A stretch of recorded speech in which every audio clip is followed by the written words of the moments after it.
संवैधानिक अधिकारों की बात राजनीतिक दल हमेशा नहीं करते हैं। जो अधिकारों को समझते हैं और जानते हैं वही इस लड़ाई को लड़ने का साहस और संघर्ष दिखाते हैं।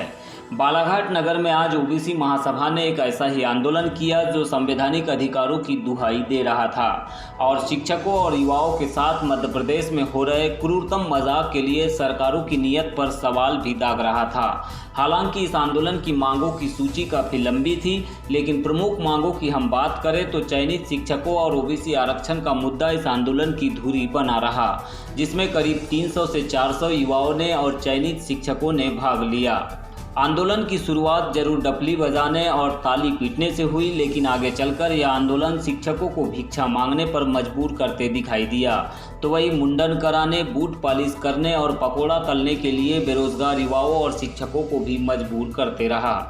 आइए सबसे पहले नज़र डालते हैं भिक्षा मांगते इन शिक्षकों की तस्वीरों पर, जो पिछले 2 साल से अपनी नियुक्ति को लेकर संघर्ष कर रहे हैं। ये शिक्षक बताना चाहते हैं कि सरकार ने जिस तरह से उच्च माध्यमिक और माध्यमिक शिक्षकों की भर्ती को कोरोना के बहाने लटका रखा है, यह एक घोर मजाक है और शिवराज सरकार की नाफरमानी भी। साल बाद शिक्षक भर्ती निकाली गई, 2 साल हो गया। फॉर्म भरने से लेकर प्रक्रिया आज तक की पूर्ण नहीं हुई। प्रक्रिया स्टार्ट भी हुई, वेरिफिकेशन स्टार्ट हुआ, बट लेकिन जो है उसकी ज्वाइनिंग अभी तक के जो है नहीं कर, शिक्षक भर्ती को टाला जा रहा है। हम यही चाहते हैं कि ये जो भर्ती है जिसे विभिन्न प्रकार से इसे टालने की कोशिश की जा रही है, तो इसे शीघ्र से शीघ्र की जाए। वही मध्य प्रदेश में चयनित शिक्षकों के द्वारा अपना दर्द बयां किया जा रहा है। जिस तरह से 2 साल हो गए हैं इनकी चयनित हो चुके हैं ये, लेकिन इनकी नियुक्ति अभी तक सरकार के द्वारा नहीं की गई है। इसी को लेकर ये तमाम मांगों को लेकर आज ओबीसी महासभा के नेतृत्व में ये आंदोलन इस समय बालाघाट के अंबेडकर चौक में चल रहा है और उसी के परिणाम स्वरूप आज इनके द्वारा ये भिक्षावृत्ति यहाँ पर की जा रही है। भिक्षा मांग कर अपने जीवन को गुजारने की बात यहाँ पर की जा रही है। तमाम तस्वीरें आप देख रहे हैं इस समय बालाघाट के अंबेडकर चौक से। 31 ऐसी मांगे हैं जिनको लेकर आज ओबीसी महासभा के नेतृत्व में एक बड़ा आंदोलन मध्य प्रदेश के बालाघाट जिले के अंबेडकर चौक में चल रहा है। इस समय ये तमाम तस्वीरें आप देख रहे हैं अंबेडकर चौक बालाघाट से तस्वीरें, जहां पर इस समय शू पॉलिश किया जा रहा है अभ्यर्थियों के, चयनित अभ्यर्थियों के नियुक्ति को लेकर। संपूर्ण बालाघाट जिला विगत 2 माह से देख रहा है कि हम लोगों ने बार बार जिला प्रशासन को ज्ञापन दिया। मध्य प्रदेश सरकार का ध्यान आकर्षण करवाने के लिए हम लोगों ने विगत 28 जुलाई को एक सांकेतिक आंदोलन भी किया था, किंतु मध्य प्रदेश सरकार जो हमारी शिक्षक भर्ती में चयनित भाई बहनें लगभग 20,000 संपूर्ण मध्य प्रदेश में उनकी ज्वाइनिंग नहीं कर रही है। इस मांग को लेकर हम लोग विगत 2 महीने से शासन प्रशासन सरकार मध्य प्रदेश सरकार का ध्यान आकर्षित करवा रहे हैं, किंतु आज दिनांक तक मध्य प्रदेश सरकार इस और किसी भी प्रकार से ध्यान नहीं दे रही है। आज ओबीसी महासभा बालाघाट के बैनर तले चयनित शिक्षक संघ एवं अन्य शिक्षित युवा बेरोजगारों के द्वारा बालाघाट जिला मुख्यालय के अंबेडकर चौक में पहुंचकर आप सभी ने देखा कि इसके पहले हमारी शिवराज सिंह चौहान जी की भांजियों ने रोड पे निकलकर भीख मांगी। हमारे शिवराज सिंह चौहान जी के भांजे लोगों ने आज बूट पॉलिश किए। कहीं ना कहीं यह सरकार युवाओं को परेशान कर रही है। जो हमारी दूसरी मांग है वो ओबीसी आरक्षण की है, जो मध्य प्रदेश सरकार विगत जो दी हमारी, उन्होंने 27% आरक्षण ओबीसी वर्ग को दिया था, किंतु वर्तमान में कुछ मनुवादी लोगों ने उस पर रोक लगा दी। वर्तमान की सरकार अपनी पैरवी ढंग से नहीं कर पा रही है, तो हमारी मध्य प्रदेश सरकार से मांग है कि तुरंत मध्य प्रदेश के ओबीसी वर्ग को 27% आरक्षण लागू किया जाए। ऐसी 31 मांगों को लेकर आज बालाघाट जिले का शिक्षित युवा बेरोजगार चयनित शिक्षक संघ के समस्त अभ्यर्थी यहाँ पर पहुँचे। हमारे द्वारा मुंडन कार्यक्रम भी किया गया। शर्म आना चाहिए मध्य प्रदेश सरकार को कि उनके राज्य में उनकी भांजे मुंडन करवा रहे, भीख मांग रहे, रोड पे निकल के बूट पॉलिश कर रहे, पकोड़ा तल रहे। ऐसी विषम परिस्थितियों में हम लोग निकलने को मजबूर हुए। कोरोना का बहाना बताकर मध्य प्रदेश सरकार मध्य प्रदेश के लाखों युवाओं का हनन कर रही है। करीब 4 घंटे तक लगातार चले ओबीसी महासभा के इस आंदोलन की कई तस्वीरें सामने आई। जब यह प्रदर्शन लगातार जारी रहा तो इसे राजनीतिक दबाव में कुचलने के लिए पुलिस बल का पहरा भी लगाया गया। साथ ही अधिकारियों को इन युवा शिक्षकों और आंदोलनकारियों पर एफआईआर दर्ज कराने के लिए भी निर्देश दिए गए। इस संबंध में तहसीलदार ने कहा है कि आंदोलन में कोरोना गाइडलाइन का पालन नहीं किया जा रहा है। 100 से अधिक लोग यहां एकत्र हुए हैं जिन्होंने रास्ता भी रोका है, इसलिए इनके खिलाफ एफआईआर दर्ज कराई जाएगी। हमारी है सौरभ लोधी, उसे मेरे द्वारा पूछताछ की गई कि आपको किसी प्रकार की अनुमति है या नहीं। उनके द्वारा बताया कि हमारे पास किसी प्रकार की अनुमति नहीं है, किंतु हमारे तो पूर्व सूचना अनुभागीय अधिकारी को दी गई है। चूँकि ये सभा के लिए किसी प्रकार की अनुमति नहीं है, ना रैली की अनुमति है, और इतनी भारी संख्या में उपस्थित होकर इनके द्वारा कोरोना गाइडलाइन का भी उल्लंघन किया जा रहा है। इसलिए हमारी जो इंसिडेंट कमांडर की टीम है वो कोरोना गाइडलाइनों को उल्लंघन करने के उसमें इसके खिलाफ अभी हम एफआईआर दर्ज कराने जा रहे हैं पूरी टीम के खिलाफ। और इसके साथ साथ रास्ते को जाम करके ये कार्यक्रम किया जा रहा है। इसके लिए भी हमने थाना प्रभारी कोतवाली तो जो यहाँ प्रभारी है उनको अवगत कराया है कि रास्ता जाम करने के संबंध में भी उनके पूरी टीम के खिलाफ प्रथम सूचना रिपोर्ट दर्ज करें और बिना अनुमति के इस प्रकार की सभा करने के खिलाफ भी हम धारा 188 के तहत उनके खिलाफ कार्रवाई करने जा रहे हैं। सर, क्या कार्रवाई देख के होती है? क्या राजनीतिक दलों पर कार्रवाई नहीं होती? क्या मैंने बिल्कुल राजनीतिक दलों के कई बड़े आयोजन हुए हैं बालाघाट में। बिल्कुल कार्रवाई होगी और इसके बाद हम किसी प्रकार की इसके लिए टॉलरेट नहीं करेंगे। जो भी कार्यक्रम नहीं, आपने जैसे कहा एफआईआर दर्ज करने जा रही है, इसके पहले बड़े राजनीतिक आयोजन हुए, उनके ऊपर आपने एफआईआर क्यों नहीं दर्ज कराई? इसके बारे में उनको सूचना थाना प्रभारियों को। अब इसमें व्यक्तिगत रूप से पार्टी बनाया जाता है। इस समय आप अंबेडकर चौक से तस्वीरें देख रहे थे जहां पर तहसीलदार के द्वारा यहां पर एक बयान दिया गया है कि ओबीसी महासभा की ओर से किसी भी तरह से लीगल जो अनुमति होना चाहिए थे डेमोक्रेटिक वे में वो अनुमति नहीं ली गई है। इस वजह से उनके खिलाफ में एफआईआर दर्ज कराने की बात की गई है। तो इस वक्त की बड़ी खबर है कि ओबीसी महासभा का जन आंदोलन इस समय बालाघाट नगर के अंबेडकर चौक में चल रहा है, जहाँ पर प्रशासनिक अधिकारी भी सुरक्षा के तौर पर पहुँचे हुए हैं। तो यहाँ से ये बयान आया है सामने कि जिस तरह से यहाँ पे आंदोलन हो रहा है उसकी अनुमति नहीं ली गई है। इस वजह से यहाँ पे उनके खिलाफ में एफआईआर दर्ज कराने की कार्रवाई की जाएगी। 50-50 हज़ार की भीड़ इन पार्टियों के द्वारा में जमा की जाती है, लेकिन आज हम यहाँ पे सिर्फ अपने हक अधिकार के लिए सैकड़ों लोग जमा हुए। तो मुझे जानकारी प्राप्त हुई है कि ओबीसी महासभा के जिलाध्यक्ष सौरभ लोधी पे अपराध पंजीबद्ध करने की कार्रवाई चल रही है। कहीं ना कहीं ये दोहरी राजनीति भाजपा सरकार द्वारा की जा रही है। मैं इसका विरोध करता हूँ और आने वाले समय में यह आंदोलन रुकने वाला नहीं है। अगर एक हफ्ते के अगर ट्रेनिंग शिक्षक संघ में जितने अभ्यर्थी मध्य प्रदेश के सभी को ज्वाइनिंग नहीं दी जाती है तो आने वाले समय में हम समस्त युवा शिक्षित बेरोजगार इनके समर्थन में और बालाघाट जिले के समस्त शिक्षित बेरोजगारों के लिए रोजगार देने की मांग को लेकर आमरण अनशन भूख हड़ताल पर बैठने को मजबूर हो गए, जिसकी जवाबदारी मध्य प्रदेश सरकार की होगी। देश में शिक्षा और शिक्षकों की हालत क्या है ये किसी से छुपी नहीं है, लेकिन जब अधिकार मांगने से भी नहीं मिलते हैं तो कुछ इसी तरह की तस्वीरें सामने आ ही जाती है।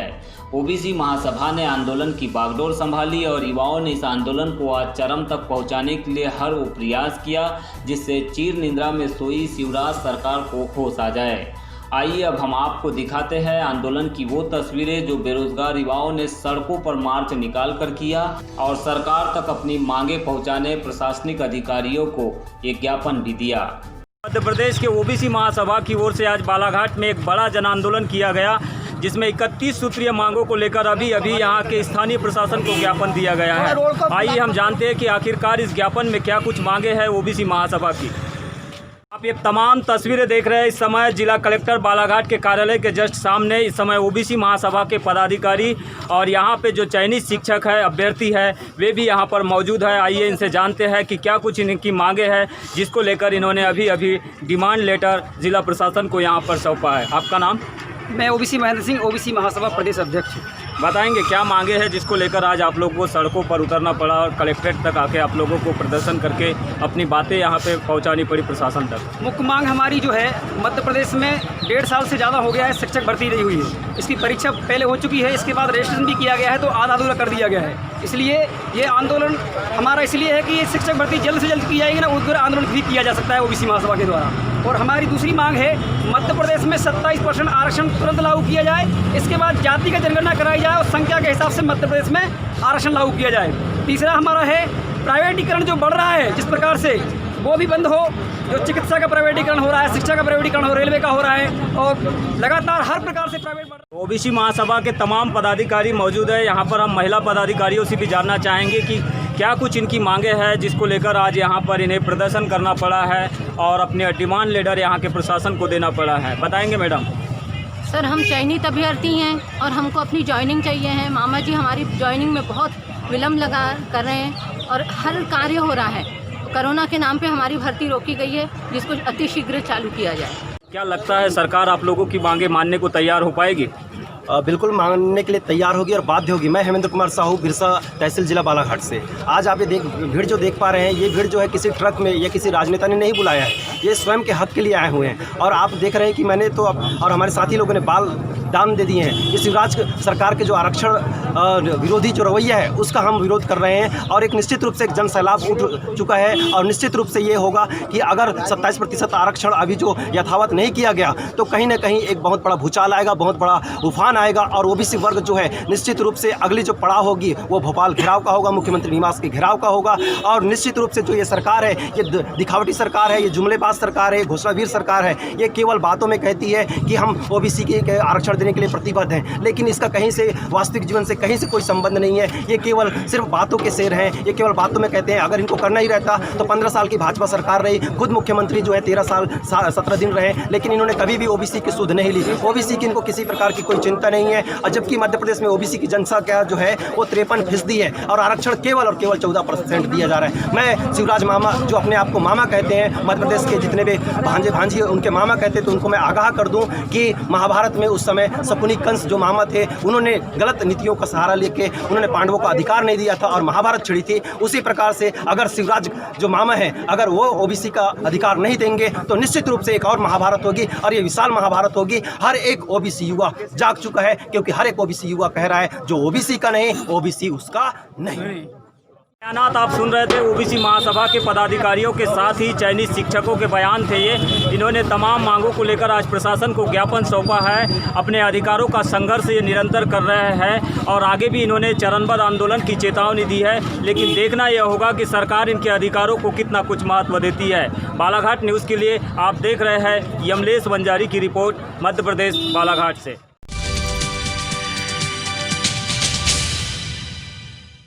घटिया और अमानक स्तर के चावल की आपूर्ति करने के मामले में जहां एक और इससे जुड़े अधिकारियों पर निलंबन की गाज गिरी है, तो वही राइस मिलर्सों की कारगुजारियों को लेकर भी प्रशासन ने एफआईआर दर्ज कराने और मिलिंग के काम को तत्काल बंद कराने के लिए बिजली कनेक्शन काट दिए हैं, जिसे लेकर अब राइस मिलर्सों ने भी इस पूरी कार्यवाही के खिलाफ आज से प्रदेश भर में काम बंद हड़ताल का ऐलान कर दिया है।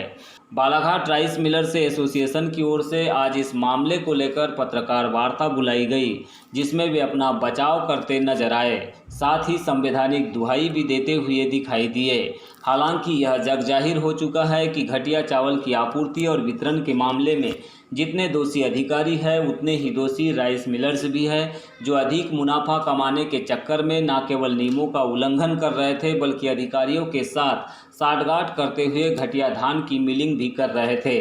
हालांकि कई राइस मिलर्स एसोसिएशन ने इस बात को भी स्वीकार किया है, यह उनका बड़प्पन है, उनके कुछ मिलर साथियों ने गलतियां की हैं जिसकी उन पर कार्यवाही हो, परंतु एफआईआर दर्ज करने की कार्यवाही न्याय संगत नहीं है, यह पूर्णतः गलत है। वे इसका पुरजोर विरोध करते हैं। यदि राइस मिलर्स को ऐसा मालूम होता कि अनुबंध के आधार पर काम नहीं होने पर एफआईआर या फिर जेल की सज़ा काटना है, तो वे लाखों करोड़ों का कर्ज लेकर यह कारोबार ही नहीं करते हैं। यही वो बातें हैं आज राइस मिलर्स एसोसिएशन की ओर से इस वार्ता में कही गई है। जो नीला कवर होता है गोदामों के अंदर, कवरिंग थी या नहीं थी, क्या मालूम किसी साजिशवश अधिकारियों से कई प्रकार की गुमराही रहती है, किसी प्रकार के कई संबंध रहते हैं, कोई पैसे देता है कोई नहीं देता है, ये नहीं मालूम। हम क्यों नहीं देते? जो धान का उत्पादन पूरे आसमान के नीचे किया जाता है और पिछले वर्ष इतनी बरसात आई कि जिसके कारण से डेमेज और डिस्कलर दो चीज़ों में हल्दर विश्वजीत सिंह ने दिल्ली की टीम आई थी, उन्हें डेमेज किस तरह के कारण से उस चावल को अखाद्य घोषित किया है। में भी हमारे जो जिला अध्यक्ष उन्होंने कहा है कि इस पूरे प्रोसीजर में एक सिस्टम फॉलो होता है। उस सिस्टम में ऐसा था कि एफओक्यू का आपको ध्यान देना है, एफओक्यू ध्यान से आपको मानक स्तर का चावल जमा करना है। वो चावल विधिवत एक अथोराइज पर्सन के द्वारा पास किया जाता है, पास करने के बाद उसको रखा जाता है।